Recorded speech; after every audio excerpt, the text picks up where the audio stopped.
तो कल हमने लास्ट जो इवेंट डिस्कस किया था वो किया था कि अमेरिका का 16वां प्रेसिडेंट जिसका ताल्लुक रिपब्लिकन पार्टी से था, अब्राहम लिंकन, उसे किस तरह से थिएटर में मूवी देखते हुए गोली मार दी गई। और ये पहला अमेरिका का प्रेसिडेंट था जिसे कत्ल किया गया उसके ऑफिस में। ऑफिस का मतलब वो अभी उसकी गवर्नमेंट चलनी थी आगे। और ठीक है, ऑफिस का मतलब ये नहीं है कि फिजिकल जो ऑफिस होता है उसमें बैठ के, नहीं, अभी वो उसका टेन्योर चल रहा था, उसकी अभी प्रेसिडेंशियलशिप चल रही थी। उसके बाद जो मेन इवेंट है वो है हमारे पास, अब अमेरिका इन्वेंशन की तरफ चला जाएगा। इन्वेंशन की तरफ जाएगा उससे पहले चलें ये भी ऐड कर लें, अलास्का वाला भी ऐड कर लें। अलास्का जो है आपको पता है ये 1867 के अंदर रशिया से खरीदा अमेरिका ने। अलास्का क्या है, अमेरिका की सबसे बड़ी रियासत है इस वक्त रकबे के लिहाज से। किससे खरीदा? रशिया से। कब? 1867 में। 1867 में ही हमने देखा था यकम जुलाई 1867 को कनाडा भी यूके से आजाद हुआ था। अब ऊपर वाला इलाका भी जो था वो भी आजाद हो रहा है। उसके बाद जो मेन इवेंट है वो इन्वेंशन की तरफ अमेरिका जा रहा है। और टेलीफोन टेलीफोन की इन्वेंशन हो रही है 1876 में। 1876 के अंदर ग्राहम बेल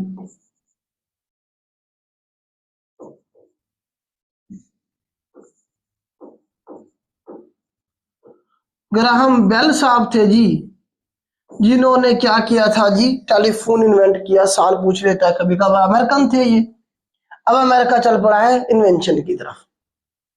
तो ग्राहम बेल आपने ऐड कर लिया। उसके बाद हम देख लेते हैं कि स्टैचू ऑफ लिबर्टी जो था ये गिफ्ट दिया जाएगा अमेरिका को किसकी तरफ से? फ्रांस की तरफ से।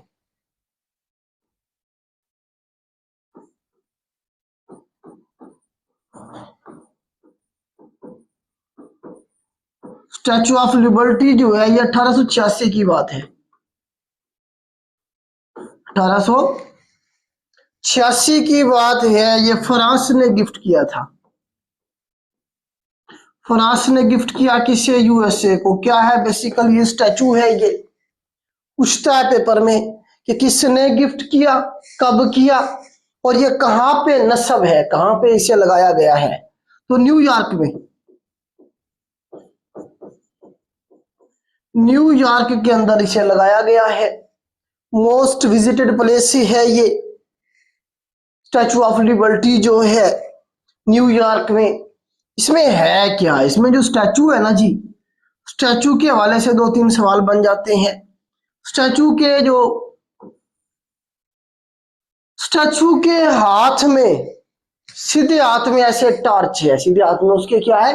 राइट हैंड में। सवाल पूछता है पेपर में, राइट हैंड में क्या है? क्या है जी? टॉर्च है। और जो लेफ्ट हैंड है, ये उल्टा हाथ जो है, उसमें क्या है? एक बुकलेट है। उसमें क्या है? एक बुकलेट है जिसपे लिखा हुआ है 4 जुलाई 1776, अमेरिका की आजादी का दिन। ये 1776 नजर आ रहा है आपको? 17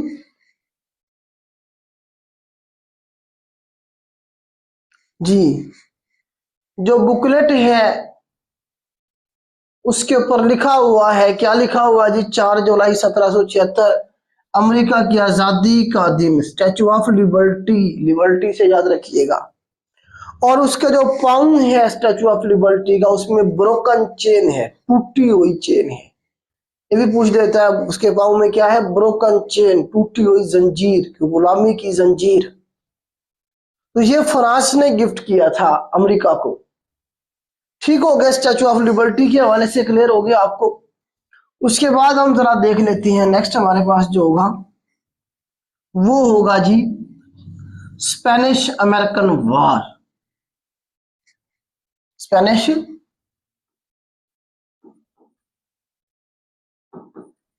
अमेरिकन वॉर होगी जी। इसका जो साल है वो है जी 1898। 1898 का साल है, इसके बारे में सवाल आएगा। तो स्पेन और अमेरिका की जंग होगी हवाई को लेके।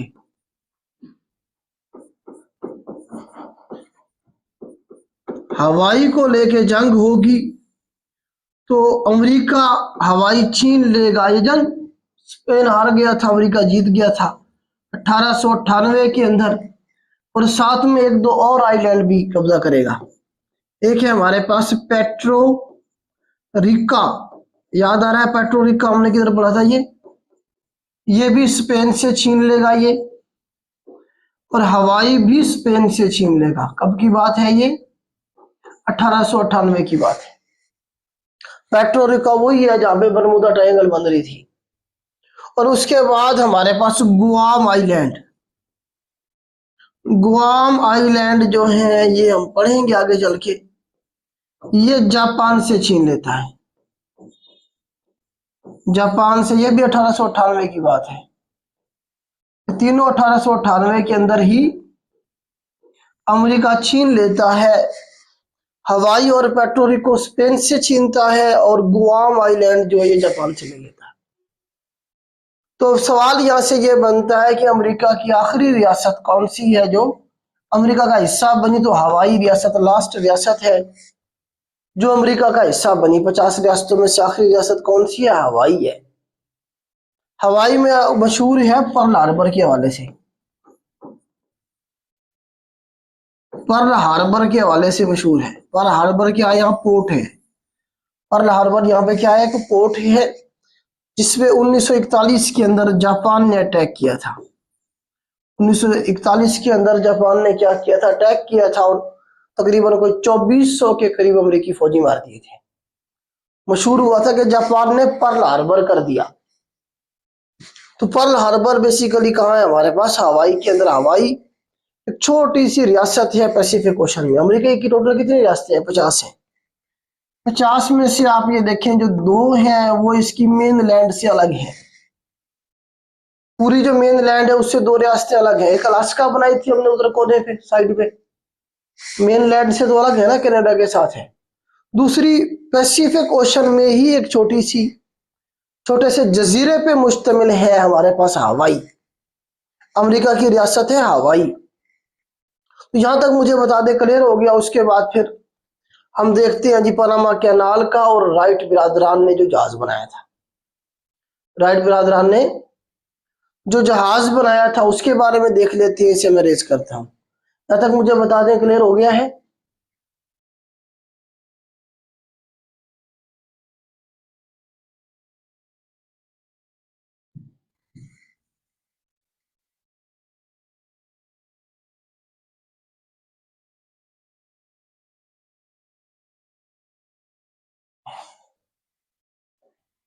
जी राइट बिरादरान।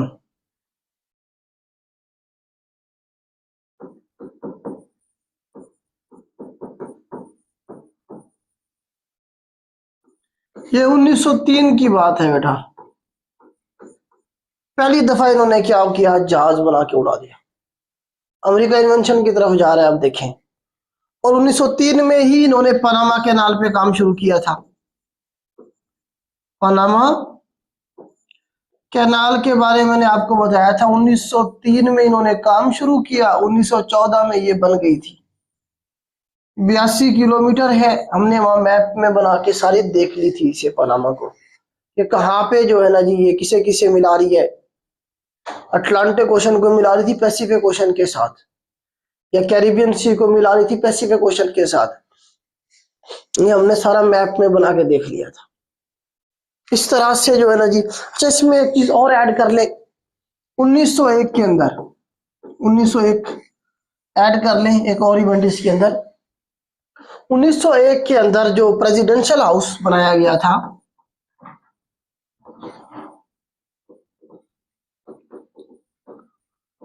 इसका नाम तब्दील करके व्हाइट हाउस रखा गया। इसका नाम तब्दील करके व्हाइट हाउस रखा गया। प्रेसिडेंशियल हाउस को व्हाइट हाउस में तब्दील कर दिया गया। नाम तब्दील किया जा रहा है। 1901 की बात है। ठीक हो गया जी। और उसके बाद हम देखते हैं वर्ल्ड वार फर्स्ट शुरू हो जाएगी। उसके हवाले से कुछ सवाल बनेंगे, इसे मैं रेज करता हूं। क्योंकि अमेरिका वर्ल्ड वार का एक हिस्सा था, तो अमेरिका को भी जरूर डिस्कस करेंगे हम। WW1 तो ये 1914 में शुरू हुई थी और 1918 तक ये चली थी। वर्ल्ड वार फर्स्ट जो है 1914 में शुरू होकर 1918 तक चलेगी। इस दौरान अमेरिका का प्रेसिडेंट आपसे पूछा जाएगा कौन था, तो अमेरिका का प्रेसिडेंट था इस दौरान वुडरो विल्सन। वुडरो विल्सन साहब थे जी। वुडरो विल्सन साहब क्या थे? अमेरिका के प्रेसिडेंट थे। ये आपने याद रखना है। जंग के दौरान, जंग के अंदर हमारे पास दो पावर थी। एक हमारे पास अलाइड पावर और दूसरी हमारे पास सेंट्रल पावर। अब जंग शुरू क्यों हुई, सवाल ये बनेगा। अलाइड पावर सेंट्रल पावर को भी छोड़ देना, कोई मसला नहीं है, छोड़ दें, इसके चक्कर में ही ना पड़े। अभी नहीं पूछता, इस तरह से पूछा ही भी नहीं जाएगा आपसे। अब देखें, वर्ल्ड वार फर्स्ट जो है इसे क्यों कहा गया वर्ल्ड वार? दुनिया की बड़ी जंग, क्योंकि पूरी दुनिया इस जंग में दो हिस्सों में तकसीम हो गई थी। एक ये वाला हिस्सा, एक ये वाला हिस्सा। जंग शुरू क्यों हुई थी? एक है हमारे पास ऑस्ट्रिया, एक है हमारे पास ऑस्ट्रियो हंगेरियन अंपायर कभी हुआ करता था, ऑस्ट्रिया हंगरी। एक है हमारे पास बुसिनिया। बुसिनिया कैपिटल है सराजीवो कैपिटल है बुसिनिया का। ऑस्ट्रिया का शहजादा जिसका नाम था फर्डिनेंड, मैं कलर चेंज करता हूं, इसका नाम क्या है? फर्डिनेंड। इसका शहजादा है फर्डिनेंड ऑस्ट्रिया का। वो गया हुआ है बुसिनिया में। बुसिनिया में कहां पे? सराजीवो में। सराजीवो कैपिटल है बुसिनिया का, वहां गया हुआ था। तो इसे फर्डिनेंड को कत्ल कर दिया गया बुसिनिया के अंदर। शहजादा किसका? ऑस्ट्रिया का। तो ऑस्ट्रिया ने क्या किया? हमला कर दिया बुसिनिया में। अब सवाल ये बनता है, वर्ल्ड वॉर फर्स्ट शुरू क्यों हुई? शुरू हुई फर्डिनेंड के कत्ल की वजह से। फिर पूछता है फर्डिनेंड कौन से मुल्क का शहजादा था? तो ये ऑस्ट्रिया का शहजादा था फर्डिनेंड। ऑस्ट्रिया हंगरी उस वक्त एक ही हुआ करते थे, ठीक है। ये पूछता है कहां पे कत्ल हुआ? सराजीवो में कत्ल हुआ। फिर क्या हुआ? ऑस्ट्रिया ने हमला कर दिया बुसिनिया पे। बुसिनिया का मुआहदा था फ्रांस के साथ। बुसिनिया के साथ फ्रांस आ गया जंग में। फिर यूके आ गया, आगे चल के यूएसए आ जाएगा। इटली और छह सारे मुल्क भी इसमें साथ थे। रशिया भी इसमें आ गया था, रशिया भी आ गया, इटली भी इधर ही था। इस तरह से काफी सारे मुल्क इधर इकट्ठे हो गए, आपस में एक दूसरे के साथ मुआहदे थे कि हमारे पर हमला होगा तो हम आपके साथ खड़े होंगे। ऑस्ट्रिया का मुआहदा किसके साथ था? इसका मुआहदा, जापान भी इधर आ गया था बाद में जाके। ऑस्ट्रिया का मुआहदा था किसके साथ? जर्मनी के साथ। इसे सपोर्ट करने के लिए जर्मनी नहीं आया, जर्मनी के साथ तुर्की आया। तुर्की ना कहे बल्कि ओटोमान अंपायर कहे, सुल्तानत उस्मानिया। इस तरह से दो बड़ी अंपायर जो थी, ये सारी दुनिया इस तरह से तकसीम हो गई और एक जंग शुरू हो गई। इस जंग का नतीजा ये निकलेगा कि ये हार जाएंगे, ये सारे हार जाएंगे, ये जंग जीत जाएंगे। ये जंग जीत जाएंगे, ये जंग हार जाएंगे, ठीक है। अमेरिका इस जंग में कब शामिल हुआ? सवाल पूछा जाएगा। 1917 में, 1917 के अंदर अमेरिका इस जंग में बाकायदा शामिल होता है और इसीलिए ये जंग जीत जाते हैं। वरना जर्मनी ने और इन्होंने मार मार के तबाही कर दी थी इनकी, ये जंग हार रहे थे अगर अमेरिका इसमें शामिल ना होता तो। ठीक हो गया जी। इस तरह से ये जीत गए, ये हार गए। अमेरिका का रोल है, इसीलिए पढ़ रहे हैं ना अमेरिका को हम। वुडरो विल्सन साहब बैठे हुए, वुडरो विल्सन साहब ने इस सारे जंग को पहले इन्हें हराया, वो तुर्की को टुकड़े टुकड़े करना, वो सारे मामला आगे चल के हमने देखने हैं। खैर ये जंग क्यों शुरू हुई आपको समझ आ गई। ठीक है, फर्डिनेंड शहजादा जो कत्ल हुआ था उसकी वजह से शुरू हुई थी। उसके बाद फिर ये सारे मुल्क एक दूसरे के अंदर खिंचते चले गए और रिजल्ट ये निकला कि ये जंग हार गए। तुर्की के टुकड़े टुकड़े कर दिए गए थे। जर्मनी के भी आगे चल के हम देखेंगे कि जो है ना जी, इस पे भी पाबंदियां और जुर्माने लगा दिए गए थे। ऑस्ट्रियो हंगारी अंपायर जो था ये भी टूट गया था आगे चल। ठीक है, तो ये जीत गए थे सारे के सारे। अब इस सारी जंग में हीरो बन के कौन आया? विड्रो विल्सन, ये बैठा हुआ है। उसने कहा जी मैंने तुम्हें जंग जितवाई, अगर मैं ना आता तुमने तो हार जाना था, तुम तो हार रहे थे। विड्रो विल्सन साहब ने सारा क्रेडिट लिया कि जी हम क्या कर रहे हैं जी, हमने आपको ये सारे मामला, असल में अमेरिका उस वक्त असला बेच रहा था, अपना सारा असला बेचना शुरू किया था अमेरिका ने, तो पैसा कमा रहा था सारा, इतने लोग इतने मुल्कों को असला बेच के, जंग उसके लिए जरूरी था। अच्छा, अब विड्रो विल्सन साहब ने कहा कि यार ये तो बड़ा गलत हो गया, इतने लाख लोग मारे गए इस जंग के अंदर, बड़ी तादाद में जो थे लोगों को इस्तेमाल किया गया, हिंदुस्तान से बड़े लोग जाके लड़े थे उधर, यहाँ से भर्ती करके ले गए बेचारों को, वहां मरवा दिया। हिंदुस्तान पे भी तो बरतानिया का कब्जा था ना उस वक्त, बरतानिया भी तो इसका हिस्सा था इस जंग का। खैर विड्रो विल्सन ने कहा कि यार ये तो बहुत गलत हुआ, इतने सारी जानें चली गई, तो क्यों ना हम कोई ऐसी ऑर्गेनाइजेशन बनाए जो क्या करे, दोबारा इतनी बड़ी जंग को होने से रोके, बचाए इस दुनिया को इतनी बड़ी जंग से। तो इन्होंने जो है ना जी क्या किया जी, लीग ऑफ नेशन बनवाई, LON, लीग ऑफ नेशन 1920 में बनवाई। इसे चाइल्ड ऑफ वॉर कहते हैं। क्या कहते हैं जी? चाइल्ड ऑफ WW1, कि अगर वर्ल्ड वॉर फर्स्ट ना होती तो लीग ऑफ नेशन कभी ना बनती। आगे चल के लीग ऑफ नेशन का ही नाम तब्दील करके, थोड़ी बहुत अमेंडमेंट करके UNO बनाई जाएगी, यूनाइटेड नेशन ऑर्गेनाइजेशन। इसी का ही प्रो वर्जन ऐसे समझ लें आप। तो लीग ऑफ नेशन किसने बनवाई, सवाल पूछा जाएगा। विड्रो विल्सन ने बनवाई कि जी अमन होना चाहिए, कोई ऐसी बॉडी होनी चाहिए जो दुनिया को जंगों से रोक सके। तो लीग ऑफ नेशन बनी, उसमें क्या बनी, लीग ऑफ नेशन कब 1920 में। किसने इस सारी क्वेश्चन किसने की, विड्रो विल्सन ने की। ठीक है, इसीलिए विड्रो विल्सन को 1920 के अंदर नोबेल पीस प्राइज दिया गया। नोबेल पीस प्राइज भी मिला, ये सवाल आया पेपर में, विड्रो विल्सन को कब नोबेल पीस प्राइज मिला था 1920 के अंदर, क्यों? क्योंकि इसने लीग ऑफ नेशन बनवाई थी, हथियार भी बेच लिए, जंग भी जीत गए, मुल्कों की तबाही भी कर दी और अमन का नोबेल प्राइज भी ले लिया। तो ये जो है ना जी अमेरिका के जो है ना कारनामे हैं। खैर जिस तरह से मामला आगे चलेंगे, आगे चल के हम देखेंगे USA की जो है ना जी ग्रेट डिप्रेशन आएगा। यूएसए में क्या आएगा जी, ग्रेट डिप्रेशन आएगा। यहां तक मुझे बता दें, हो गया क्लियर? उसके बाद हम आगे चलते हैं। जी स्पीड तेज तो नहीं है बेटा, मुझे ये बता दें एक बार, स्पीड तेज तो नहीं है मेरी?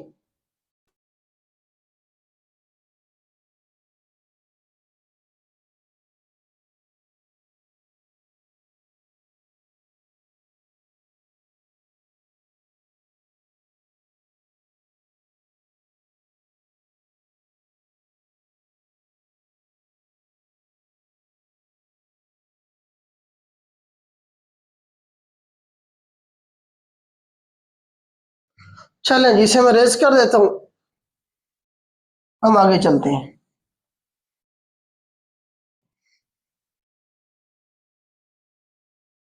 अब जरा ग्रेट डिप्रेशन के बारे में सवाल पूछता है।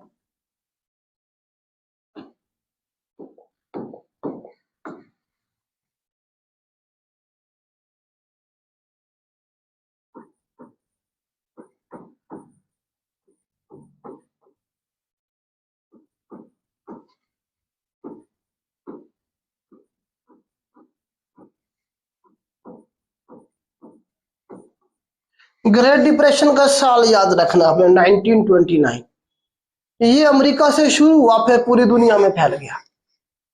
क्यों? क्योंकि वर्ल्ड वॉर फर्स्ट जब खत्म हुई तो ये जो दुनिया जब मुल्क जंगों में जाते हैं तो उनकी इकोनॉमी बर्बाद हो जाती है। तो यूरोप की इकोनॉमी बर्बाद हो गई थी। अमेरिका इन्हें पैसे दे रहा था, अमेरिका ने इनका ठेका ले लिया कि हम आपको पैसे देंगे, आप दोबारा से रीबिल्ड करें अपने मामला। तो अमेरिका इन्हें पैसा दे रहा था। अब अमेरिका की खुद की इकोनॉमी इससे डिस्टर्ब हो गई। कुछ उनकी पॉलिसियां थी और कुछ पैसा उन्हें देना पड़ रहा था इन मुल्कों को। अमेरिका की खुद की इकोनॉमी डिस्टर्ब हुई, अमेरिका ने पैसा देना बंद किया यूरोप को। यूरोप में भी डिप्रेशन आया, अमेरिका की इकोनॉमी भी क्रैश कर गई। जो वॉल स्ट्रीट है, आपको पता है यूएसए की जो स्टॉक एक्सचेंज है उसका नाम है वॉल स्ट्रीट, पूछता है कभी कभी ये भी। तो वॉल स्ट्रीट जो थी क्रैश कर गई थी। वॉल स्ट्रीट क्या है? यूएसए की स्टॉक मार्केट है, स्टॉक एक्सचेंज है, जो कि क्रैश कर गई थी मुकम्मल तौर पे। क्रैश का मतलब होता है कि धड़ाम से नीचे गिरना, लोगों ने पैसा निकाल लिया था। अमेरिका में एक बहुत बड़ा बहरान पैदा हो गया था। इस बहरान के नतीजे में जो लीडर बन के आएगा उसके बारे में थोड़ा सा हम देखते हैं। वो होगा जी हमारे पास एफडी रोजवेल्ट। एफडी रोजवेल्ट जो है ना, इस बहरान में से एक बड़ा लीडर बन के उभरेगा और आगे चल के 1933 से लेके 1945 तक ये यूएसए का प्रेसिडेंट रहेगा। एफडी रोजवेल्ट जो है ये क्या करेगा जी? प्रेसिडेंट बनेगा। ये 32वां प्रेसिडेंट था। इसका पूछता है, ये भी पूछता कौन से नंबर का प्रेसिडेंट था ये। तो ये 32वें नंबर का प्रेसिडेंट था और ये डेमोक्रेटिक पार्टी से था। डी से एफडी रोजवेल्ट। अच्छा, इससे पहले थियोडोर रोजवेल्ट भी रहा है। 1901 में जब प्रेसिडेंशियल हाउस को व्हाइट हाउस बनाया जा रहा था उस वक्त भी रोजवेल्ट बैठा हुआ था और उसका नाम था थियोडोर रोजवेल्ट। ये है एफडी रोजवेल्ट, ठीक है। तो डी से डेमोक्रेटिक याद रख सकते हैं आप, तो डेमोक्रेटिक पार्टी से इसका ताल्लुक था। डेमोक्रेटिक पार्टी से इसका ताल्लुक था। जबरदस्त किस्म का अमेरिका का प्रेसिडेंट, इसके बारे में डिटेल में पढ़ेंगे क्योंकि एक अजीम इंसान था। अमेरिका इस वक्त जो सुपर पावर है ना, वो इस बंदे की वजह से है। अगर ये ना होता तो अमेरिका कभी दुनिया को लीड ना कर रहा होता। इसकी पॉलिसियां देखेंगे अभी हम। एक तो ये बहरान से निकाल लेगा अमेरिका को, दूसरा आगे चल के ऐसी पॉलिसियां बनाएगा जिसकी वजह से जिसका फल आज भी अमेरिका खा रहा है। एफडी रोजवेल्ट अमेरिका की हिस्ट्री का वाहिद प्रेसिडेंट है जो 4 टाइम इलेक्ट हुआ है अमेरिका की हिस्ट्री में। ये वाहिद प्रेसिडेंट है जो 4 दफा इलेक्ट हुआ है। 2 दफा हो सकता है बस, उनके कानून में लिखा हुआ है कि 2 दफा हो सकते हैं, लेकिन इन साहब के लिए फिर अमेंडमेंट की गई। जिस तरह आपको पता है नवाज शरीफ साहब को तीसरी बार जब वज़ीर आज़म बनाना था तो पाकिस्तान के कॉन्स्टिट्यूशन में भी अमेंडमेंट की गई थी कि कोई बंदा जितनी दफा चाहे प्राइम मिनिस्टर बन सकता है। लेकिन हमारे हुक्मरानों ने तीसरी दफा बन के भी मुल्क का बेड़ा गर्क किया है। अभी आप देखिएगा इसे, आप रश करेंगे कि यार ये पाकिस्तान में पैदा क्यों नहीं होते इस तरह के लोग। तो ये एफडी रोजवेल्ट साहब जो थे 4 दफा बने, ठीक हो गया जी। सबसे लॉन्गेस्ट टेन्योर है इनका, यूएसए की हिस्ट्री में सबसे लंबा टेन्योर इनका है। तो इनकी पॉलिसियां अभी हम डिस्कस करेंगे। तो एफडी रोजवेल्ट साहब जो थे, एक तो सबसे पहले आके ये बहरान से निकालेगा, ग्रेट डिप्रेशन से निकालेगा अमेरिका को। ये क्या करेगा जी? 100 डेज प्लान देगा।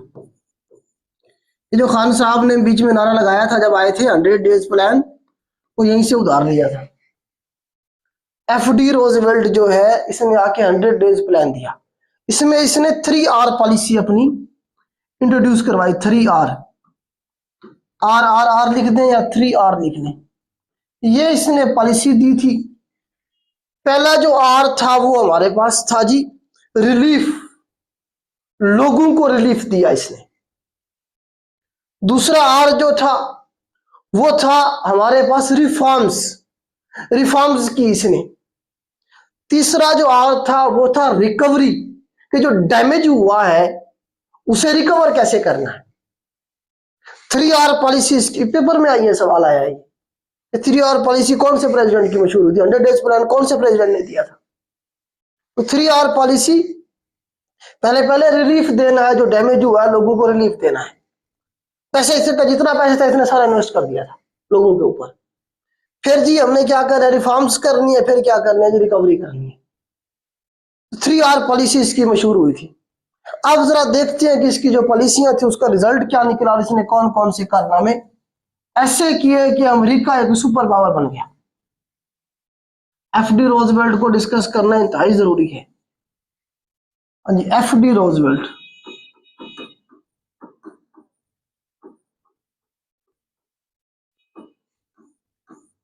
एफडी रोजवेल्ट साहब जो थे ना जी,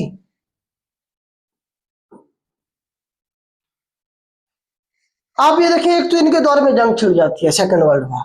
इसे देख लेते हैं, पहले सेकंड वर्ल्ड वॉर को देख लेते हैं, फिर इसकी जो है ना पॉलिसियों पे बात करेंगे हम। इसके दौर में क्या हुई जी, WW सेकंड हो गई 1939 से लेके 1945 तक। इस जंग के हवाले से बहुत सारे सवाल बनेंगे। जंग छिड़ गई और जंग के अंदर फिर दो पावर बनी। अब के बार जर्मनी जो था इसने अटैक कर दिया पोलैंड पे। पूछता है सेकेंड वर्ल्ड वॉर क्यों शुरू हुई? जर्मनी ने अटैक कर दिया था पोलैंड पे, इसलिए सेकेंड वर्ल्ड वॉर शुरू हो गई थी। सवाल पूछा जाएगा कि सेकेंड वर्ल्ड वॉर शुरू होने की वजह क्या थी, काज क्या थी? जर्मनी में बैठा था हिटलर।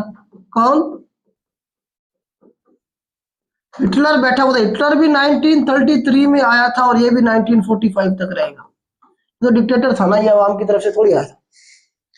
आया अवाम की तरफ से था, अवाम ही लेके आई थी इसे पहले पहले, बाद में फिर कब हो गया था। हिटलर आ चुका था जर्मनी में।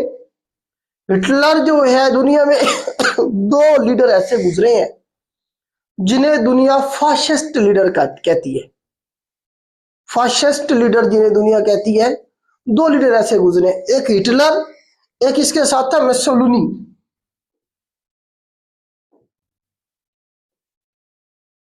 मुसोलिनी जो था ये इटली से था, इसके साथ था, इकट्ठे थे एक ही दौर में। जर्मनी के साथ इटली भी आ गया था ना,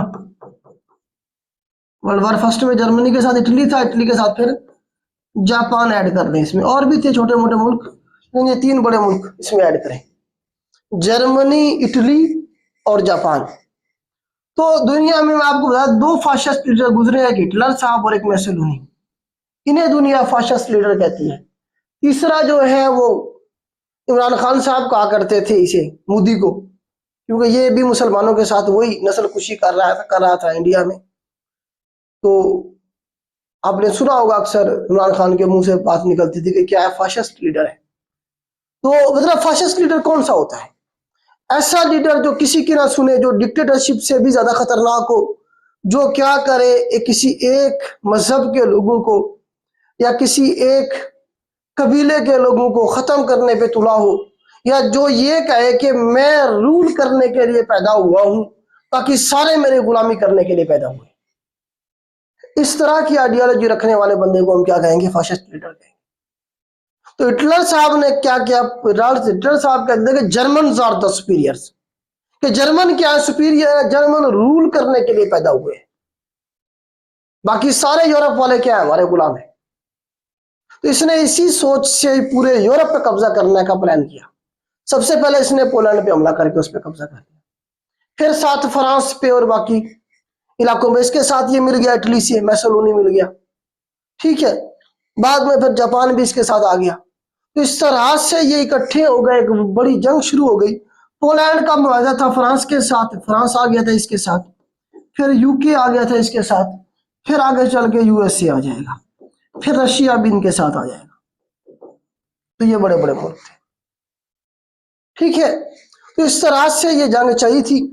यूएसए इसमें कब शामिल हुआ? 1941 के अंदर, जब पर्ल हार्बर हुआ। पर्ल हार्बर के बारे में पूछते हैं कब हुआ? पर्ल हार्बर 1941 में किया था जापान ने। जापान के जहाज गए अमेरिका की रियासत हवाई में और पर्ल हार्बर पे अटैक करके आ गए। 2400 फौजी मार दिए अमेरिका के। अमेरिका पहले तो इमदाद दे रहा था इन्हें, बस असला बेच रहा था। अब अमेरिका की मजबूरी बन गई इस जंग में शामिल होना। क्यों? अमेरिका पे डायरेक्ट अटैक हो गया था। अच्छा, असल में उस दौर में जब ये जंग हो रही थी, ये जर्मनी बहुत तगड़ा था, हिटलर, और जापान बहुत मजबूत था। जापान इतना मजबूत था वो इन सारों को धो देता। लेकिन उसके पास सिर्फ क्या नहीं था, जापान के पास एटॉमिक बम नहीं थे, एटम बम नहीं थे। जापान के जहाज वहां से आके इंडिया में बमबारी करके जाते थे। इंडिया में कौन बैठा था? यूके बैठा हुआ था। यूएसए में जाके हमला करके आए। आज तक किसी मुल्क की जरूरत नहीं हुई कि यूएसए में जाके कभी हमला करने के बारे में सोचे या करे हमला। जापानी करके आ गए थे हमला। इतने बड़ी तादाद में इनके पास एयरफोर्स और जहाज और मामलात थे, सारे के सारे जापानियों के पास। इन्होंने तकरीबन इन्हें जंग हरा दी थी, हार गए थे ये जंग। अगर अमेरिका इनके ऊपर एटम बम ना गिराता तो। अमेरिका के पास एटम बम था, जापान के पास एटम बम नहीं था। तो इन्होंने जब देखा भी सारे रास्ते बंद हो गए, ये तो हमें साफ करते जा रहे हैं जापानी और जर्मनी वाले, तो इन्होंने फिर क्या किया, आगे चल के एटम बम गिराएंगे जापान के ऊपर। अच्छा, हिटलर के बारे में थोड़ा सा पढ़ लेते हैं, कहीं हिटलर नाराज ना हो जाए। तो हिटलर साहब के बारे में जी मैंने आपको बताया कि फाशिस्ट लीडर था, जर्मनी का ये चांसलर बना था। तो हिटलर के बारे में दो तीन सवाल बनेंगे। एक तो इसकी पार्टी का नाम याद रखना है आपने, एक तो इसकी पार्टी का नाम याद रखना है, वो पूछता है। दूसरा, इसने यहूदियों को मारा था, उसके बारे में पूछता है। इधर से नजर आ रहा है, नाजी पार्टी थी जिसकी, नाजी, न्याजी नहीं, नाजी पार्टी, नाजी पार्टी थी इसकी। और इसने जो यहूदियों को मारा, कितने यहूदी मारे थे ये पूछता है। 60 लाख यहूदी इसने कत्ल किए थे। इतने 6 मिलियन, 6.6 मिलियन वैसे आता है एग्जैक्ट फिगर, 6.6 मिलियन यहूदी इसने कत्ल किए थे। और यहूदियों को कत्ल करना क्या कहलाता है? हॉलोकॉस्ट। हॉलोकॉस्ट का मतलब क्या? Killing of Jews, killing of Jews, Holocaust किया था इसने। अच्छा, उसके बाद इसकी किताब के बारे में पूछता है। वो इसकी किताब का नाम क्या है? माई स्ट्रगल, माई स्ट्रगल इसकी किताब का नाम है, या Mein Kampf, Mein K M P H, Mein Kampf German के अंदर कहते हैं इस किताब को, और इंग्लिश में माई स्ट्रगल कहेंगे। इंग्लिश में इसे हम क्या कहेंगे? माई स्ट्रगल। तो इस तरह से इसके हिटलर के बारे में सवाल बनेंगे। हिटलर ने 30 अप्रैल 1945 को खुदकुशी कर ली थी। 30 अप्रैल। हिटलर से असल में ना गलती हो गई थी। हिटलर से गलती ये हुई कि हिटलर ताकत के नशे में इतना चूर था, इन्हें सारों को धो दिया था उसने, यूके को भी, फ्रांस को भी, ये कुछ भी नहीं छोड़ा था इधर पे, उनकी तबाही कर दी थी। गलती उससे ये हुई हिटलर से, उसने रशिया के साथ पंगा ले लिया। रशिया हालांकि पहले हिटलर के साथ था इसी जंग में, लेकिन वो ताकत के नशे में इतना चूर था, उसने कहा मैं रशिया में भी कब्जा कर लेता हूँ। रशिया इतना बड़ा मुल्क, अभी मैंने आपको ज्योग्राफी में करवाना है, और सारी ठंड, वहां तो बर्फ जमी होती है। अब ये अपनी आर्मी लेके उधर घुस गया। अब कौन कौन सा इलाका कब्जा करता रशिया का? उसका कैपिटल मॉस्को ही सेंटर में है। तो वहां तक जाते जाते इसकी आधी फौज सर्दी से मर गई। जब इसे बात समझ आई कि जी रशिया को नहीं किया जा सकता कब्जा, वहां से फिर वापस आता है। तब तक ये सारे मुल्क अपनी पोजीशन मजबूत कर चुके होते हैं, और फिर हिटलर सरवाइव नहीं कर सकता। हिटलर अपनी माशूका से शादी करता है आखिरी दिन, और उसके बाद क्या करता है? खुद को भी गोली मार लेता है और उसे भी गोली मार देता है। 30 अप्रैल 1945 को हिटलर इस दुनिया से चला जाता है। 30 अप्रैल 1945 को हिटलर खुदकुशी कर लेता है। उनके हाथ नहीं आता, वो चाह रहे थे कि इसे पकड़े हम। ठीक हो गया जी, हिटलर की कहानी ये बनी थी। मुसोलिनी भी इसी जंग के दौरान कत्ल हो गया था। जापान ने हार नहीं मानी। जापान ने क्या, हम लड़ेंगे। हिटलर के मरने के बाद भी जापान ने क्या कहा? हम लड़ेंगे। जापान लड़ता रहा। ठीक है, तो जापान लड़ता रहा, और जापान ने सही रिजिस्ट किया, इन सारों को टक्कर दे के रखी। लेकिन मसला यह था, उसके पास एटम बम नहीं था। जब इनके पास सारे रास्ते बंद हो गए तो इन्होंने क्या गिराए? एटम बम गिराए जापान के। एटम बम के हवाले से मैं आपको लिखवाता हूं, लेकिन उस दिनों में ये देखने के फ्रांस में कौन बैठा हुआ था, यूके में कौन था, यूएसए में कौन था, ये पूछ लेता है कभी कभार। तो फ्रांस में चार्ल्स दिगुली बैठा हुआ था, चार्ल्स दिगुली। यूके में बैठा हुआ था चर्चिल, और यूएसए में बैठा हुआ था एफडी रोजवेल्ट, और रशिया में बैठा था स्टालिन। कभी कभी पूछ लेता है, स्टालिन बैठा हुआ था रशिया में, स्टालिन। ठीक है, यूएसए में एफडी रोजवेल्ट बैठा हुआ था, यूके में चर्चिल, चर्चिल था इनका प्राइम मिनिस्टर, और फ्रांस का था चार्ल्स दिगुली। फ्रांस वाला चाहे तो छोड़ दे, ठीक है। जर्मनी में बैठा हुआ था हिटलर, इटली में बैठा था मेसोलुनी, इटली का भी पूछता है। जापान का छोड़ दे, चाहे तो छोड़ देना, नेरोहितो, नारोहिटो, NAROHITHO, नारोहितो बैठा था उस वक्त जापान में, हेड ऑफ द स्टेट क्या नहीं। कभी कभी इनका पूछता है, इसका यूएसए का पूछता है, यूके का पूछता है, रशिया का भी पूछा है उसने एक बार। इधर से जर्मनी और इटली का पूछता है कि हेड ऑफ द स्टेट कौन था उस वक्त वर्ल्ड वॉर सेकंड के दौरान। ठीक है, अब मैं आपको बताया था एटम बम गिराने वाली बात।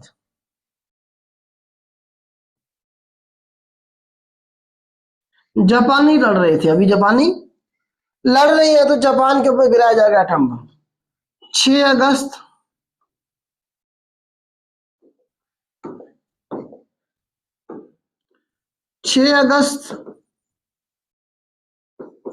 1945।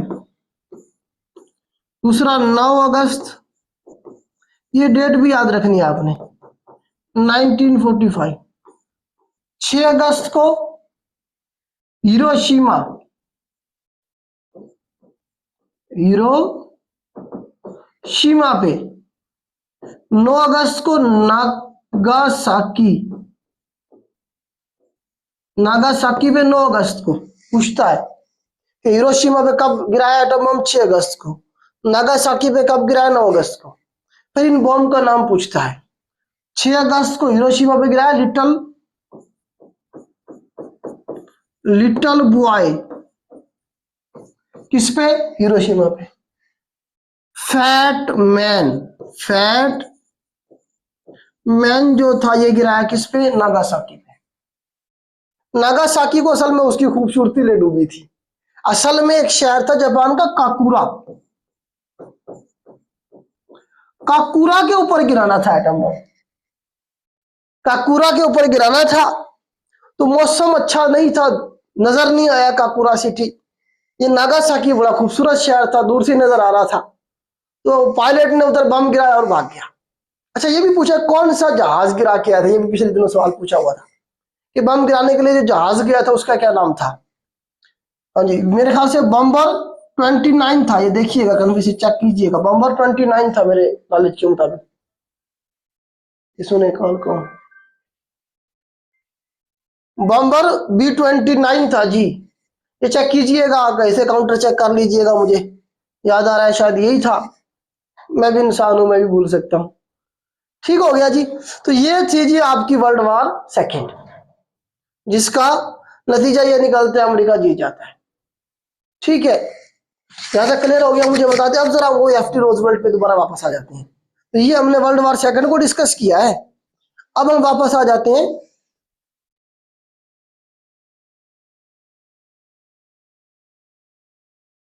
आज बच्चा कह रहा है वीडियो कट कट के चल रही है। बेटा वीडियो का कोई इशू है? मेरे ख्याल से तो इशू नहीं है, मेरी तरफ से तो बेटा इशू नहीं है। अब अपनी तरफ देखें बेटा जी। इसमें जो बम गिराए गए थे, एक बच्चे ने पूछा नुकसान कितना हुआ था। जो नुकसान हुआ था बेटा, तकरीबन कोई 1.5 लाख के करीब लोग, जो पहला बम गिराया गया उसमें मारे गए थे मौके पे, और 1.5 लाख ही दूसरे बम में, तकरीबन फौरन ही 3 लाख से ज्यादा लोग मौके पे मारे गए थे उस वक्त। और फिर उसके इफेक्ट आज तक हैं उस जगह पे, क्योंकि एटॉमिक बम था।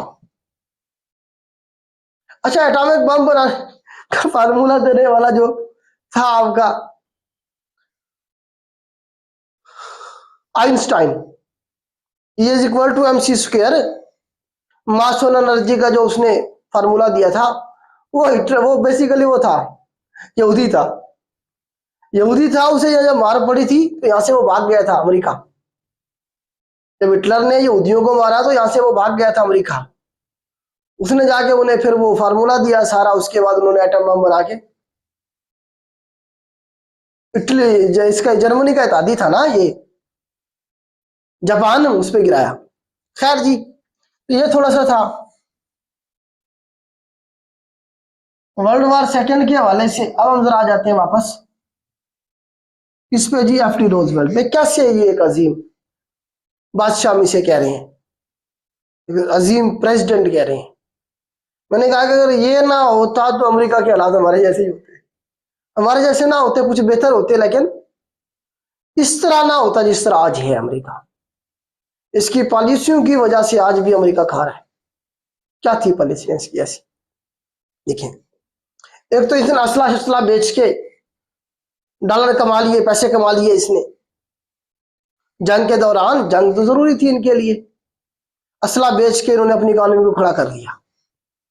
दूसरा, जंग के अंदर इन्होंने अपने आप को साबित कर दिया कि we are the super powers, कि हम सुपर पावर हैं। हमने आपको क्योंकि इससे पहले जो दुनिया का चौधरी था वो कौन था? बर्तानिया था। इंडिया पे किसका कब्जा था? बर्तानिया का। इस तरह से आप देखें कि 54 मुल्क ऐसे थे जिनके ऊपर बर्तानिया का कब्जा था। बर्तानिया की कॉलोनी थी 54 कंट्रीज, जो इस वक्त कॉमनवेल्थ में है, वो उनके ऊपर बर्तानिया कंट्रोल था। मतलब सुपर पावर कौन हुआ फिर? बर्तानिया था ना।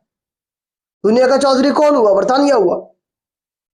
अब जब बर्तानिया डूब रहा था, हार रहा था, जब हिटलर इसी मर रहा था इन्हें, उस वक्त ये भाग्य अमेरिका के पास। अमेरिका ने इन्हें बचाया और अब जंग के बाद इनकी मुआशी हालत तबाह हो चुकी है। अब ये भिखमंगे बने पड़े हैं, अमेरिका से पैसे मांग रहे हैं, जी मेहरबानी करो, हमने दोबारा बिल्ड करना है, क्योंकि हिटलर ने इनकी तबाही कर दी थी स्ट्रक्चर की। अब अमेरिका से ये पैसे मांग रहे हैं। अमेरिका ने कहा पैसे तो मैं तुम्हें दूंगा, पैसे तो मैं आपको दूंगा, लेकिन ऐसे नहीं दूंगा।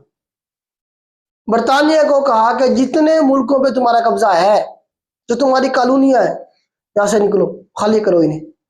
आज से दुनिया के चौधरी आप नहीं हो, बल्कि कौन होंगे? हम होंगे।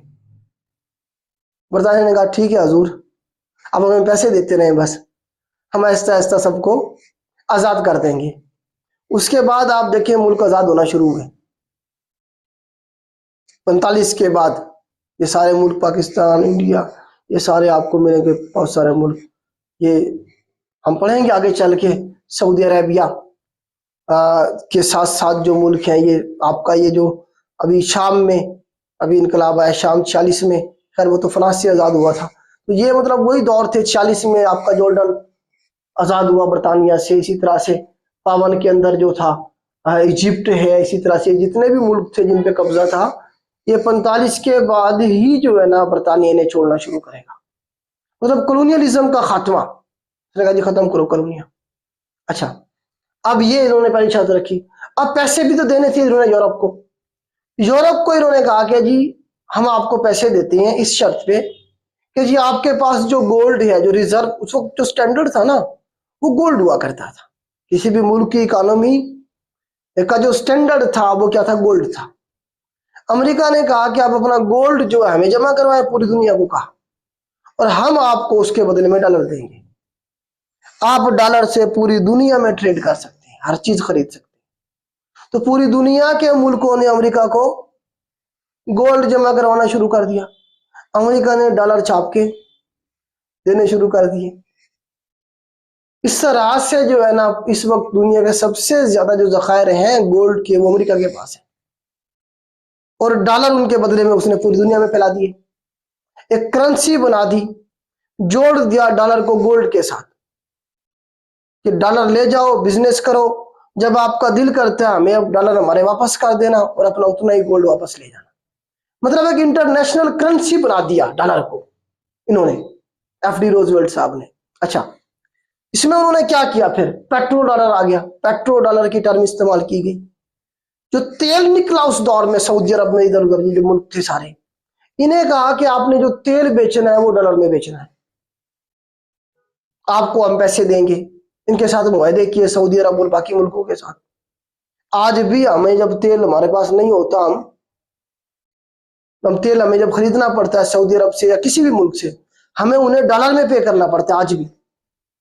खुदा ना खास्ता अगर हमारे पास डॉलर कम हो गए मजीद, तो हमारे पास तेल खरीदने के पैसे भी नहीं होगा, हमें कोई तेल भी नहीं देगा। भी श्रीलंका में आया था ना 2-3 साल पहले रिसेशन जो आया था, क्योंकि उनकी इकोनॉमी क्रैश कर गई थी, उनके पास डॉलर खत्म हो गए थे। जो तेल के जहाज टैंकर गए खड़े थे श्रीलंका के पोर्ट पे, वहीं से वापस आ गए वो। मतलब डॉलर से ही हम ट्रेड कर सकते हैं पूरी दुनिया में। तो इन्होंने क्या किया, उसे इंटरनेशनल करेंसी बना दिया, जोड़ दिया डॉलर के साथ डॉलर, पेट्रोल और डॉलर का कॉम्बिनेशन। अब पूरी दुनिया मोहताज हो गई डॉलर की। उसके बदले में गोल्ड अमेरिका इकट्ठा कर रहा है। अच्छा, फिर इसने यही नहीं रुका, इसने कहा कि जी हम क्या करते हैं जी, आईएमएफ इसने बनवाया, आईएमएफ और वर्ल्ड बैंक, वर्ल्ड बैंक और आईएमएफ बनवा दिया इसने। ये किसके नतीजे में बने, ब्रिटन वुड्स एग्रीमेंट, लिखे जरा, ब्रिटन वुड्स एग्रीमेंट हुआ 1944 के अंदर। ये पूछता है आईएमएफ और वर्ल्ड बैंक किसके रिजल्ट में बने, ब्रिटन वुड्स एग्रीमेंट के रिजल्ट में बने। या ब्रिटन वुड्स कॉन्फ्रेंस कहेगा या एग्रीमेंट कहेगा, कब हुई थी साल भी पूछता है, 1944 में। इन्होंने कहा कि हम वर्ल्ड बैंक बना रहे हैं, कब बनाए, 1944 में। आईएमएफ 1945 में। वर्ल्ड बैंक क्या करता है, पूरी दुनिया को कर्जे देता है। पूछता है सवाल के वर्ल्ड बैंक का काम क्या है, देते दोनों पैसे ही है, ये भी पैसे देता है, ये पैसे देता है, लेकिन ये देता है डेवलपमेंट के लिए। वर्ल्ड बैंक डेवलपमेंट के लिए पैसे देगा। आपने कोई डैम बनाना है, आपने कोई नहर बनानी है, आप अपना प्रोग्राम लेके गए जी, हमें पैसे चाहिए जी, वर्ल्ड बैंक आपको दे देगा पैसे, उसके ऊपर सूद लेगा, इंटरेस्ट लेगा, ठीक है। आईएमएफ क्या करता है, ये भी पैसे देता है, लेकिन ये इमरजेंसी रिलीफ, लफ्ज लिखे, इमरजेंसी रिलीफ। मतलब कोई किसी मुल्क की इकोनॉमी डूब रही होती है, उनके पास पैसे नहीं होते, तो आईएमएफ के पास जाता है वो मुल्क, और वहां जो है जाके अपना प्लान रखता है। आईएमएफ उन्हें पैसे दे देता है, लेकिन सूद पे इंटरेस्ट लगाता है अपने, ठीक है। और पाकिस्तान जैसे मुल्क को तो अब वो सूद पे भी नहीं देता। हमारे सामने तो इतना बड़ा प्लान रख देता है वो कि जब ये करो, अब ये करो, अब ये करो, फिर मैं देखूंगा, पैसे दूंगा। और हमारे जो अल्ले तल्ले हैं वो खत्म नहीं होते। हम अपने अल्ले तल्ले पूरे करने के लिए आईएमएफ से पैसे लेके आते हैं, लगाना हमने क्या होता है, ठीक है। तो आईएमएफ इस वक्त आपको पता है पूरी दुनिया को आईएमएफ कंट्रोल कर रहा है, वर्ल्ड बैंक कंट्रोल कर रहा है। किसने बनवाया, एफडी रोजवेल्ट का प्लान है सारा।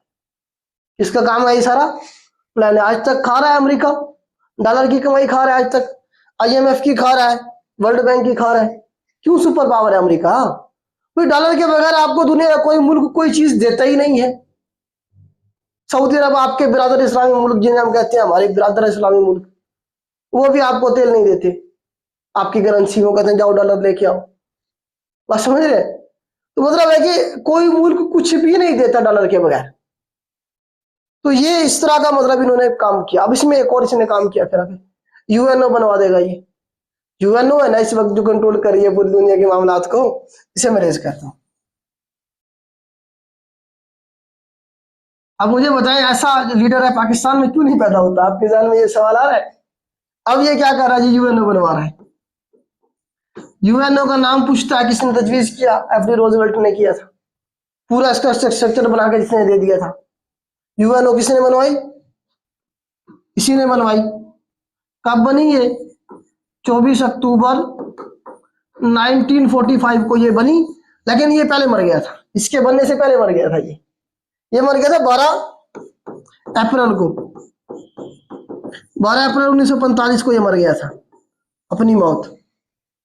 लेकिन उससे पहले ये सारा इसका यूएनओ का स्ट्रक्चर सारा कुछ ये बनवा गया था कि दोबारा से जो है ना जी लीग ऑफ नेशन तो फेल हो गई। कोई हमें इस तरह की स्ट्रांग किस्म की बॉडी बनानी चाहिए जो तीसरी जंग अजीम को रोके। लीग ऑफ नेशन तो फ्लॉप हो गई थी ना, वो तो जंग को रोक ही नहीं पाई थी, दूसरी हो गई थी। अब इन्होंने कहा तीसरी नहीं होनी चाहिए, उसके लिए इन्होंने क्या बनाई, यूएनओ बनाई, ठीक हो गया। तो ये मैंने आपको इसके चंद एक कारनामे बताए जिनके बारे में हमारा कमीशन का इम्तिहान पूछ रहा होता है। अमरीकियों के लिए तो इसने पता नहीं क्या कुछ किया, और छोटे छोटे बहुत सारे इसके कारनामे और जो है ना बहुत सारी चीजें हैं जो इसने की अमेरिकियों के लिए।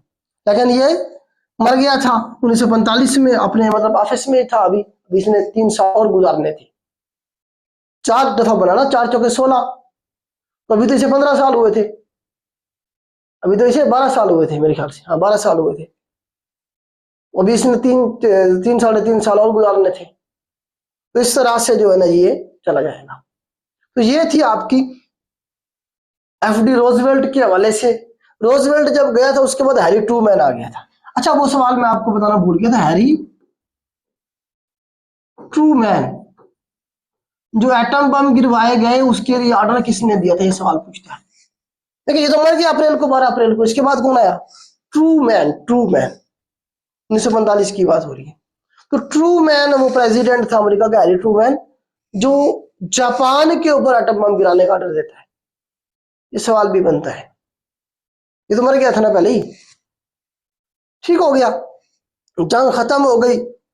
अमेरिका में जो है ना जी सारी चीजें अमेरिका के कंट्रोल में है। अब जो है ना जी कोल्ड वॉर शुरू हो जाएगी। टाइम है ना हमारे पास? हाँ बहुत टाइम है हमारे पास। कोल्ड वॉर को जरा डिस्कस करते हैं, इसे मैं डिस्कस करता हूँ। हाँ ऐसे ही करना पड़ेगा। कोल्ड वॉर को थोड़ा सा हम डिस्कस कर लेते हैं। अब कोल्ड वॉर एरा शुरू हो जाएगा। कल एक बच्चा पूछ रहा था कि सर कोल्ड वॉर क्या है।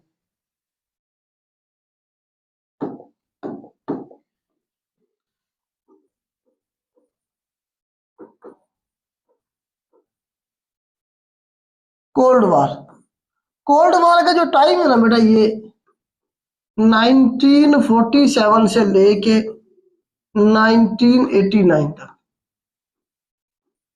या इसे वो राउंड अबाउट करेगा तो वो 1990 भी कह देता है, इसे 1990 भी कह सकता है। तो आपने परेशान नहीं होना। तो कोई स्पेसिफिक मतलब इसका टाइम नहीं है। 47-48 से शुरू हो गई थी कोल्ड वॉर। कोल्ड वॉर मतलब डायरेक्ट जंग नहीं होती है, गुरिल्ला वार को होती है, छुप छुप आके जो लड़ते हैं, हमला किया गायब हो गए। तो कोल्ड वॉर में ये होता है कि इसमें इनडायरेक्टली जंग चल रही होती है, डायरेक्ट नहीं लड़ रहे होते एक दूसरे के साथ, किसी और की सरजमीन में किसी और की आर्मी को देके। ठीक है, इस तरह से जिसके लिए प्रॉक्सी वार की टर्म भी यूज नहीं, कोल्ड वार की टर्म यूज की गई थी इसके लिए। ठीक है, कोल्ड वार में क्या था, 2 पावर आमने सामने थी, एक यूएसए और एक यूएसएसआर। यूएसएसआर का मतलब रशिया। अब ये वर्ल्ड वॉर फर्स्ट हुई, सेकंड हुई, इन 2 का नुकसान नहीं हुआ था, बाकी तो सारे लड़ मर के तबाह हो गए। सल्तनत उस्मानिया टूट गई, बर्बाद हो गई। ऑस्ट्रियो हंगेरियन अंपायर टूट गया था। जर्मनी बर्बाद हो गया, फ्रांस बर्बाद हो गया, यूके भी बर्बाद हो गया था। उन्होंने हैवी किस्म के जो लॉस थे वो बर्दाश्त किए। अब ये मुल्क जो थे ये फायदे ही फायदे में रहे। असला या वो बेच रहा था या ये बेच रहा था, तो इन दोनों का नुकसान कम हुआ था। अब जरा ये आपस में लड़ पड़ेंगे सुपर पावर बनने के चक्कर में। ये सुपर पावर बनने के चक्कर में दोनों आमने सामने होंगे, यूएसएसआर और यूएसए। ठीक है, अब यूएसए क्या करेगा इसमें? अच्छा इस में ना कैपिटलिज्म लिखे जरा, कैपिटलिज्म और कम्युनिज्म। कम्युनिज्म या सोशलिज्म, कम्युनिज्म या सोशलिज्म, इधर से कैपिटलिज्म। कैपिटलिज्म का मतलब है सरमाया दराना निजाम, सरमाया दराना निजाम जिसे हम कहते हैं। असल में ये जो जंग थी ना कोल्ड वॉर, ये 2 निजाम के दरमियान में थी, 2 सिस्टम्स के दरमियान में थी। एक कम्युनिज्म का निजाम और दूसरा कैपिटलिज्म का निजाम। रशिया कम्युनिज्म को फैला रहा था अपने आसपास के मुल्कों में, इसे फैलाता जा रहा था। जो नहीं मान रहा था उसके ऊपर कब्जा कर लेता था रशिया, रीच की तरह। जो अमेरिका था वो कैपिटलिज्म को का फरोग चाहता था कि मुआशी निजाम जो है हमारा होना चाहिए, कैपिटलिज्म का निजाम हम दुनिया में लेके आएंगे। रशिया कहता था कि कम्युनिज्म का या सोशलिज्म का जो निजाम है मुआशी, वो हम दुनिया के अंदर क्या करेंगे जी, लेके आएंगे। बेसिकली ये दो निजाम की जंग थी, एक को अमेरिका सपोर्ट कर रहा है, दूसरे को रशिया कर रहा है। इन दोनों निजामों में फर्क क्या है, एक लाइन में मैं आपको बता देता हूं। कैपिटलिज्म का जो निजाम है, समझाने के लिए देसी तरीके से बता रहा हूं आपको। वैसे तो पॉलिटिकल साइंस वाले जो लोग हैं या सोशोलॉजी वाले जो लोग हैं उन्हें इसका बारे में प्रॉपर आइडिया होगा। कैपिटलिज्म का निजाम कहते हैं सरमाया दराना निजाम, कि जो शख्स जितना चाहे कमा सकता है, रियासत को उसे कोई गर्ज नहीं, फ्री इकोनॉमी होती है इसके अंदर। किसी बंदे ने 1 करोड़ रुपया कमा लिया तो वो कमा ले, रियासत को कोई फर्क नहीं पड़ता। एक शख्स ने कुछ नहीं कमाया, भूखा बैठा हुआ है, रियासत को कोई फर्क नहीं पड़ता, चाहे वो भूखा मर जाए, कोई कंसर्न नहीं है रियासत को उस बंदे से, अपने शहरियों से। फ्री इकोनॉमी होती है, इसमें रियासत का इंटरफियर नहीं होता मुकम्मल तौर पर। कम्युनिज्म का जो निजाम है, ये निजाम है, इसमें रियासत का ही टोटल कंट्रोल होता है। मतलब रोटी कपड़ा मकान, जो बेसिक जरूरियात है, रियासत अपने शहरियों को देगी हर हाल में, चाहे वो काम करें या ना करें। जो करेंगे उनकी एक फिक्स अमाउंट मुकर्रर कर दी जाएगी उनकी एबिलिटी के हिसाब से। जिस तरह से आप में से बहुत सारे लोग गवर्नमेंट मुलाजिम हैं और बहुत सारे आगे चल के बनने जा रहे हैं, तो आप देखेंगे 16 स्केल की एक बेसिक पे स्केल है, बेसिक पे है। एक 11 स्केल की अलग से है, एक 18, 19वें 20वें स्केल की एक बेसिक पे स्केल होती है। एक तनख्वाह समझने चले, बेसिक जो तनख्वाह होती है 11 स्केल वाले की थोड़ी है, 18 स्केल वाले की ज्यादा है, एबिलिटी के हिसाब से। ये सारा जो हमारा कंसेप्ट है तनख्वाहों वाला, नौकरियों वाला, फिक्स अमाउंट वाला, ये सोशलिज्म से आया, कैपिटलिज्म से आया। जो प्राइवेट सेक्टर है, जिसमें इंडस्ट्री, जिस तरह हमारे पास फैक्ट्रियां हैं, उसमें मजदूर काम करेगा तो पैसे मिलेंगे, नहीं करेगा तो कुछ भी नहीं मिलेगा। तो ये कैपिटलिज्म का निजाम है। बात समझ आ गई आपको? तो ये दोनों अपने अपने निजाम को फरोग देना चाहते थे, उसे दुनिया में फैलाना चाह रहे थे। ठीक है, इसके फिर ड्रॉबैक्स फिर कभी डिस्कस करेंगे। अच्छा, कम्युनिज्म नाकाम हो गया दुनिया में, क्यों? क्योंकि जब देखें, मुझे पता है यार मुझे तनख्वाह मिल जाएगी, हमारे गवर्नमेंट के इदारे क्यों बर्बाद हो गए? क्योंकि गवर्नमेंट मुलाजमीन को बताएगा यार हमारी तनख्वाह हमें मिल जाएगी, हम चाहे काम करें या ना करें। जब मुझे पता मुझे तनख्वाह मिल जाएगी, मैं काम करूं या ना करूं, मैं पागल हूं, मैं काम करूंगा? मैं काम नहीं करूंगा या टाइम पास करूंगा मैं? इस वजह से हमारे सारे इदारे बर्बाद हो गए। प्राइवेट इदारे जो हैं वो करोड़ों रुपए, अरबों रुपए की प्रॉफिट में है। आप देखें ना, शायद खाका नवासी साहब की देखें, एयर ब्लू, वो प्रॉफिट में है। क्यों? प्राइवेट है, पता है जो बंदा काम नहीं करेगा उठा के बाहर फेंक देगा। उधर से पीआईए को भी शायद खाका नवासी चला रहा था पिछले दौर में, नवाज शरीफ के दौर में। पीआईए गवर्नमेंट का इदारा है, वो खसारे में है। चलाने वाला एक ही बंदा, प्राइवेट भी वो चला रहा है, अपना गवर्नमेंट का भी चला रहा है। प्राइवेट वाला प्रॉफिट में जा रहा है, गवर्नमेंट वाला इदारा नुकसान में जा रहा है। क्यों? एक फौज है पूरी की पूरी जो ना काम करती है और पैसे ले जा रही है, फिर करप्शन भी कर रही है दरमियान में। तो इसका ड्रॉबैक यही है कि इसमें इन्वेंशन खत्म हो जाती है।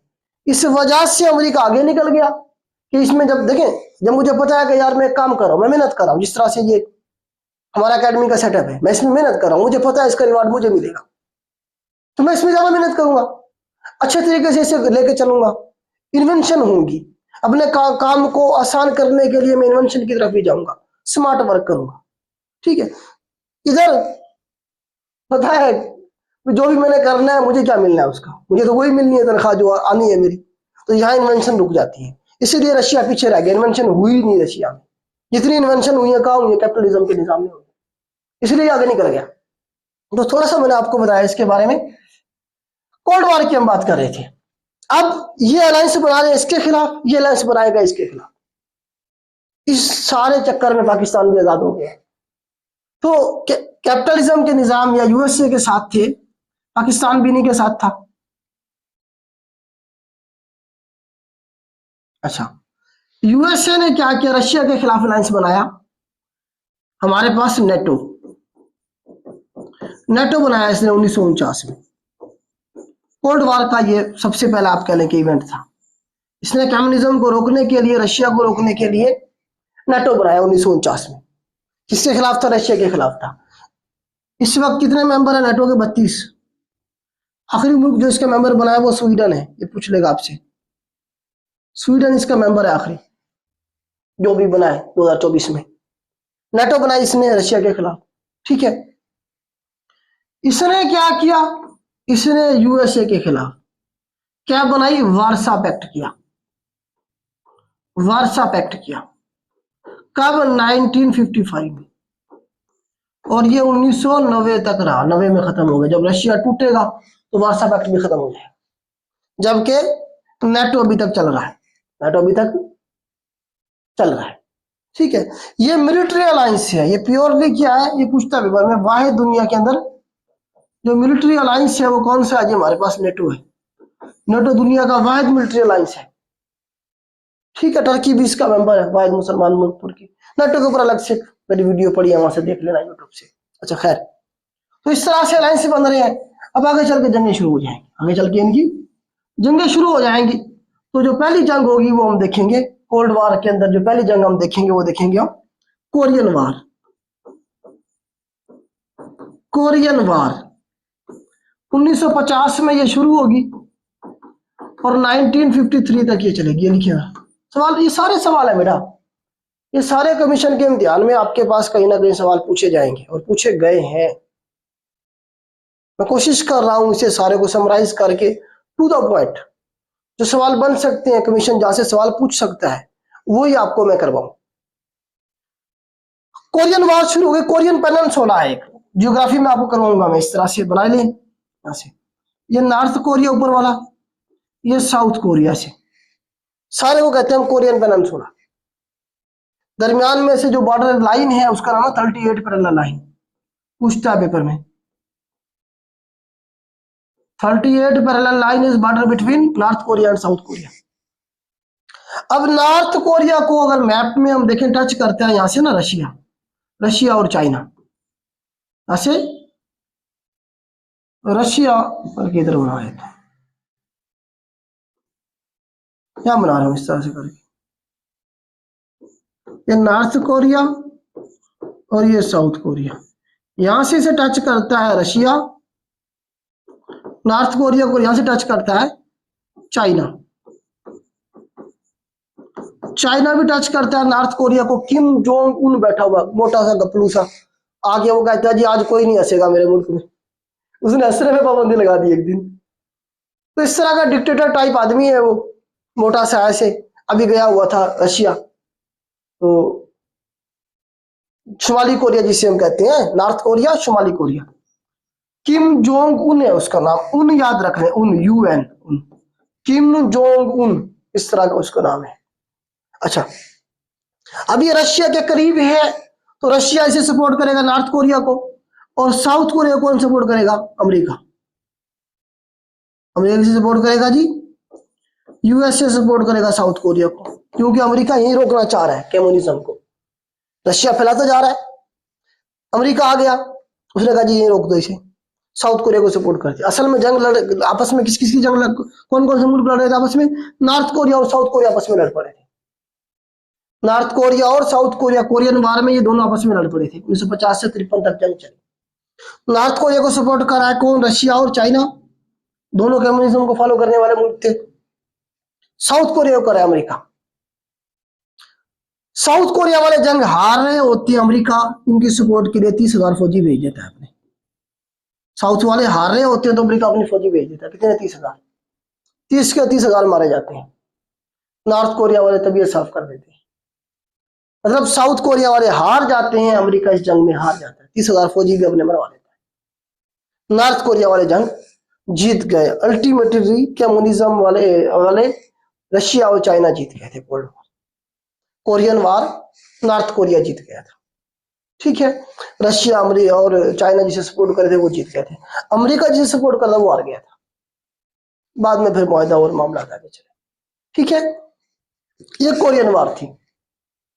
उसके बाद हम देखते हैं आगे चल के जरा, पाकिस्तान कहाँ था उस वक्त इस सारे मामलात में? पाकिस्तान तो अमेरिका की आंख का तारा था। हम कोल्ड वॉर में किसके साथ थे? अमेरिका के साथ थे। और इंडिया ने अपने आप को न्यूट्रल रखने की कोशिश की थी, लेकिन इंडिया रशिया के साथ चला गया था। अनडिक्लेयर अलायंस था इंडिया का रशिया के साथ। हमारा डिक्लेयर था अमेरिका के साथ, जिसकी हमने बहुत बड़ी कीमत चुकाई। अमेरिका के साथ हम गए इस जंग के अंदर, कोल्ड वॉर में, तो उसकी सबसे ज्यादा कीमत दुनिया में अगर किसी ने चुकाई है तो पाकिस्तान ने चुकाई। हमने अपना ईस्ट पाकिस्तान दिया इस कोल्ड वॉर की वजह से।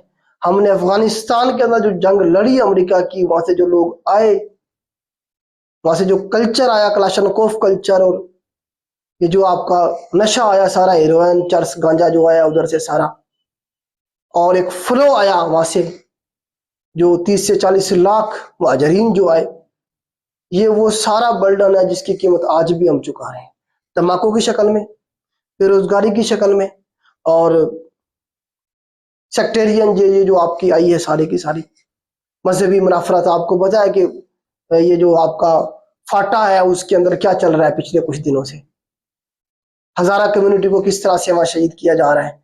और बेसिकली क्या है, सारी वो चीजें हैं जो वहां से सारी आई है जिसकी कीमत हम आज भी चुका रहे हैं। खैर, हम आगे चलते हैं।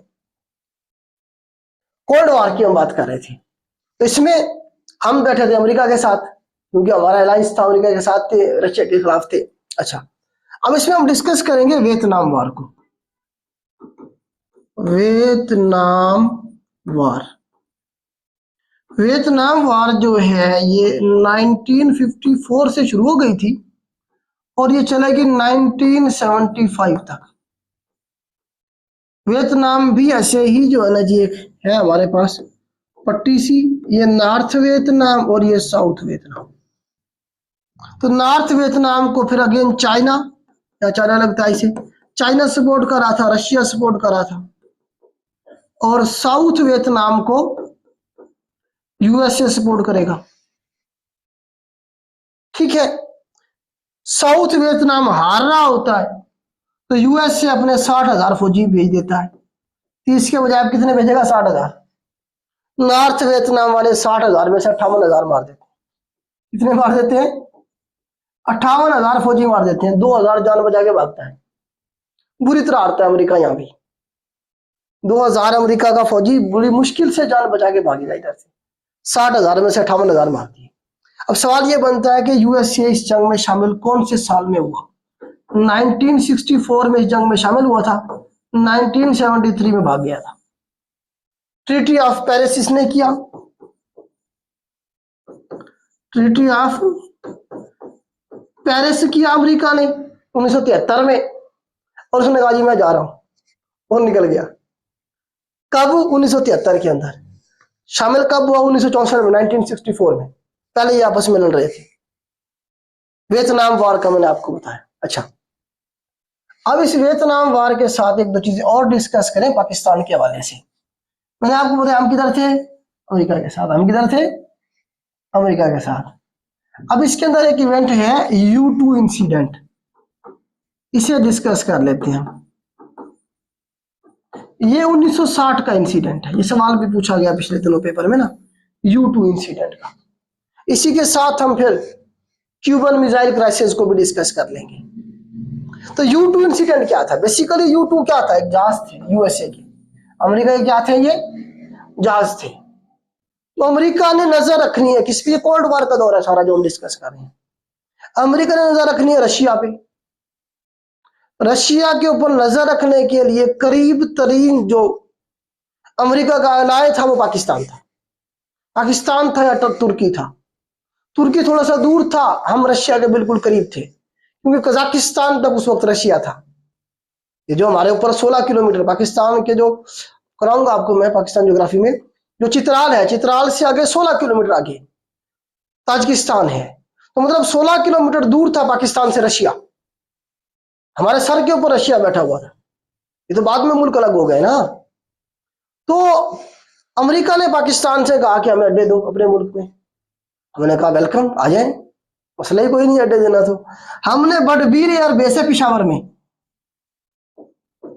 पिशावर के अंदर बडवीर बड़बीर एयर बेस जो है ये हमने दे दी अमेरिका को। अमेरिका के जहाज यहाँ से उड़ते हैं बड़बीर एयर बेस से, पेशावर से, और वो जाते हैं जासूसी करते हैं किसकी, रशिया की, और सारी उनकी जो है ना जी प्लानिंग वगैरह सारे मामला चल रहे हैं। अब हुआ ये 1960 की बात थी, एक U-2 नामी जहाज उड़ा पेशावर से, रशिया की जासूसी कर रहा था, रशियन ने उसे गिरा लिया, रशियन ने उसे गिरा लिया। हमारी नंबर 1 के पास जो रिपोर्ट आई वो ये आई कि जहाज गिर गया, पायलट भी मारा गया, खत्म। रशिया ने इल्जाम लगाया पाकिस्तान पे कि जी पाकिस्तान की जो सरजमीन है वो रशिया के खिलाफ इस्तेमाल हो रही है, अमेरिका इस्तेमाल कर रहा है, तो इसीलिए हम पाकिस्तान के, रशिया ने इल्जाम लगाया कि पाकिस्तान की सरजमीन रशिया के खिलाफ इस्तेमाल हो रही है, तो इसीलिए हम पाकिस्तान के ऊपर जंग मुसल्लत करने लगे हैं, हम पाकिस्तान पे एटम बम गिराने लगे। पाकिस्तान ने कहा कि भाई सबूत लाओ, क्योंकि हमारे पास खबर थी कि बंदा मारा गया है। हमने कहा भाई सबूत लाओ, आपको पता है सबूत मांगने में तो हम आगे आगे होते हैं। अब रशियन ने बंदा पकड़ा हुआ था, पायलट जो था वो भी पकड़ लिया था उन्होंने, मरा नहीं था। रशियन जो पायलट थे वो ले आए मीडिया में उठा के, उन्होंने कहा ये लो जी, वो जो पायलट था उसने सारा मान लिया कि जी मैं पेशावर से उड़ा हूं, बड़बीर एयरबेस से, वहां हमारे और भी जहाज हैं। एक बहुत बड़ी सुबकी हुई पाकिस्तान को इंटरनेशनल फोरम के ऊपर, भाई तुम उधर से कह रहे हो कि जी, या तो खामोश रहते, एक इल्जाम आ ही गया था तो इतनी ज्यादा सुबकी ना होती ना कि आप मुल्क झूठ बोल रहा है। तो इस तरह से क्या हुआ जी, मामला खराब हो गया। अब रशिया सुपर पावर था, सुपर पावर अगर नहीं था तो कम से कम एटॉमिक पावर तो था। रशिया अमेरिका को मत्था देके खड़ा था उस वक्त, तो रशिया ने कहा जी मैं तो अब हमला करूंगा पाकिस्तान पे। फिर अयूब खान बैठा हुआ था पाकिस्तान में, वो भागा भागा गया, उसने कहा जी मेहरबानी करो, गलती हो गई है हमारे से, तो हम जो है ना जी ये अड्डे शड्डे खत्म करवाते हैं और हम आप हमला ना करें। तो उन्होंने कहा ठीक है अड्डे शड्डे खत्म करो, अमेरिका को यहाँ से निकालो। हमने फिर अमेरिका के अड्डे शड्डे खत्म किए, उन्होंने कहा जाओ भाई कहीं और जाओ, हमारी जान छोड़ दो। तो इस तरह से मामला ठंडा हुआ और एक जंग मुसल्लत नहीं हुई हमारे ऊपर, ये तो जंग उसी वक्त हो गई थी हमारे पर मुसल्लत। ठीक है, तो ये सारा U-2 इंसिडेंट था। U-2 बेसिकली जहाज थे अमेरिका के जो पाकिस्तान की एयरबेस से उड़ते थे, रशिया की जासूसी करते थे। ठीक है, इसके साथ जोड़ लें आप इवेंट कौन सा, क्यूबन मिसाइल क्राइसिस, क्यूबा से क्यूबन मिसाइल क्राइसिस, ये 1962 का इवेंट है, मैंने आपको कल भी करवाया था। इसमें हुआ ये, हमने तो यहां से अड्डे खत्म कर दिए, फिर अमेरिका जो था अपने जो मिसाइल थे एटॉमिक मिसाइल वो ले गया टर्की में, टर्की भी रशिया के साथ ही है, टर्की के अंदर ले गया यूएसए अपने मिसाइल, और वहां जाके कहता है कि जी मैं रशिया के ऊपर अटैक करूंगा। रशिया ने कहा अच्छा हमारे ऊपर अटैक करोगे आप, हम भी आने अपने मिसाइल लेके। तो रशिया अपने मिसाइल ले गया कहा, क्यूबा में। क्यूबा हमने पढ़ाई है पहले, क्यूबा बिल्कुल अमेरिका के नीचे है। रशिया अपने एटॉमिक मिसाइल ले गया क्यूबा में, रशिया ने कहा कि मैं क्यूबा से बैठ के हिट करूंगा, आओ फिर मुकाबला करते हैं। इस तरह से तीसरी जंग अजीम शुरू होने जा रही थी। तो इसे जंग को रुकवाने वाला, बचाने वाला जो बंदा था, अमेरिका का प्रेसिडेंट था उस वक्त का JF कैनेडी। JF कैनेडी इंतहाई समझदार और अमेरिकी एस्टेब्लिशमेंट के खिलाफ, मतलब कहने के बन के आया था ये। जिस तरह से अब ट्रंप अमेरिका की जो एस्टेब्लिशमेंट है उसके खिलाफ अवाम के जोर पे बन के आया है, ये भी वैसे ही आया था। ये पहला प्रेसिडेंट यही था जो अवाम की ताकत से आया था। दूसरा ये ट्रंप है, तो इसने जो है ना जी भाग दौड़ करके मामला ठंडा करवाया, और ये सारे जो इतना ज्यादा टेम्परेचर हाई हो गया था उसे डिफ्यूज किया, नॉर्मलाइज किया ताल्लुकात को। इसकी फिर इसे सजा मिली JF कैनेडी को। इससे अगले ही साल 1963 में गोली मार दी गई थी। कहा जाता है कि अमेरिकी एस्टेब्लिशमेंट ने ही इसे मरवाया था। 1963 के अंदर से गोली मार दी गई। अमेरिका का यंगेस्ट प्रेसिडेंट था, 40 साल की उम्र में बना था, 14 year. Youngest president of USA भी से आप कहेंगे, JF कैनेडी को 40 साल की उम्र में ये प्रेसिडेंट बना था। 2.5-3 साल इसने गुजारे हैं, इसे मरवा दिया गया। टाइम मेरे ख्याल से हो गया, बस यहीं रोक देते हैं, कल यहीं से इसे शुरू करेंगे आगे। कल इंशाल्लाह ये खत्म हो जाएगा, थोड़ा ही रह गया अब तो, और फिर हम आगे चले जाएंगे साउथ अमेरिका की तरफ और फिर अफ्रीका की तरफ और फिर एशिया की तरफ, बाकी कॉन्टिनेंट डिस्कस करेंगे। इस कॉन्टिनेंट में थोड़ा सा टाइम ज्यादा लग गया क्योंकि ये करना जरूरी है। अमेरिका एक रियलिटी है और हमारे जो बाबू हैं उन्होंने सारी जिंदगी यही पढ़ी होती है, यूएसए हिस्ट्री, और जो है यूएसए वो गए होते हैं विजिट करने के लिए, क्योंकि नौकरी से जब यहाँ से खत्म होंगे इनका, जब वो विजिट पाकिस्तान के अंदर, फिर ये वहीं अपने आबाई मुल्क चले जाते हैं, वहीं अपनी जिंदगी गुजारते हैं, तो जरूर फिर अपने मुल्क के बारे में पूछते हैं हमसे, तो इसीलिए करना जरूरी है ये। तो इस तरह से जो है ना जी, मैंने काफी सारी चीजें आज कर ली हैं, मेरे ख्याल से स्पीड ठीक रहती है आज।